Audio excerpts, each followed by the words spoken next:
Hey y'all, Chris here from Brew, Fort Worth's first meadery and mead hall. We got a great episode for you today. We're going to be answering a question that we get asked daily here in the meadery, and that is, what is mead? After that, we're going to talk lightly about the different styles of mead, and then jump into pairings to help you get the most out of your mead tastings. So, if you haven't already liked and followed, be sure to subscribe below so that you don't miss out. Now, let's get right into it.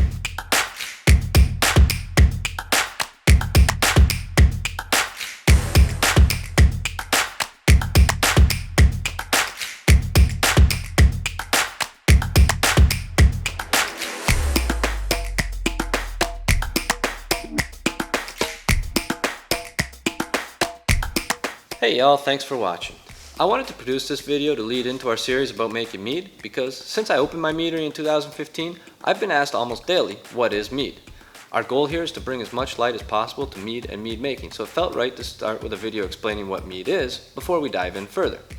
Now, it may seem like a simple question on the surface, and the short answer is that mead is alcohol that's fermented from honey.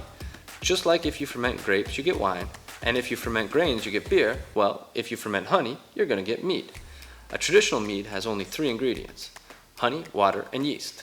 Now, the next question that I always get is it sweet? And this is where it can get a little bit complicated because the answer is yes and no. See, alcohol is produced during fermentation. Fermentation is where yeast cells break down sugar to produce ethanol or alcohol. Now, different strains of yeast can produce different levels of alcohol. So, by knowing the yeast alcohol tolerance and calculating how much honey we need to obtain that tolerance, we can then adjust the amount of honey to control whether the final product is dry or sweet. It's worth mentioning that there are other ways to back sweeten dry meads, and they work perfectly fine, and they can help produce consistency from one batch of mead to the next, but here at Brew we prefer to let the yeast ferment naturally. And again, that's just our preference. There's no right or wrong way here.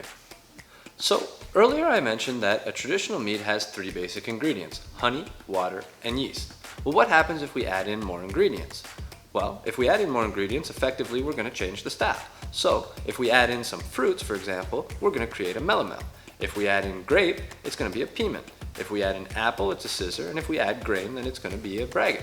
There's 5 different types of mead: traditional, scissor, piment, braggot, and melomel.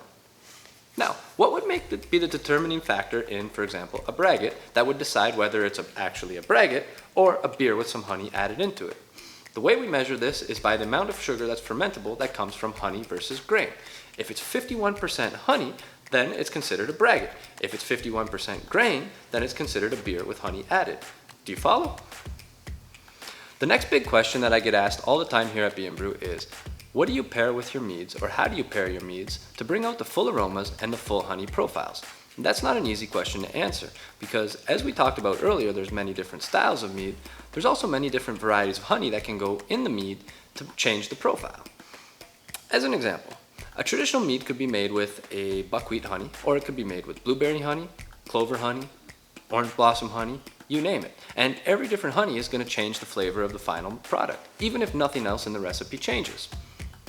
That being said, as a general rule of thumb here at Brew, we tend to recommend the lighter meads to be drank as an aperitif, with a charcuterie board, with a cheese tray.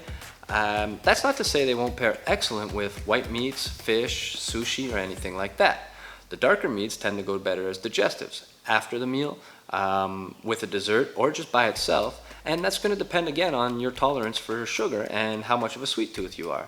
That's all we got for you guys today. Thank you so much for watching. If you haven't already, subscribe below. We're going to have many more videos coming out. We're doing a whole series we're going to go more into depth on the styles of mead. We're going to go into mead making. We'll talk about the equipment you need. We'll give you tips and tricks so you can make great meads at home. As well, we're going to give you a look into the day-to-day operations here at the meadery. As you can see behind me, we're not open yet, but we're in the process of opening. So within the next 3 to 4 weeks, we should be open. We're going to start our production. We're going to give you guys a look at how we do things on these tanks here behind us.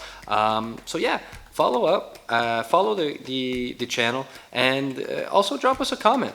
Let us know what you think. Let us know if you want to see something, if you have questions, anything. Let us know your favorite mead, your favorite meadery, any questions you might have. We'd love to read the comments, and we'd love to communicate with our audience and get back with you guys. So let us know. Until then, have a great one. We'll be putting out another video in the next week or so, so be sure to follow and stay tuned. Thanks.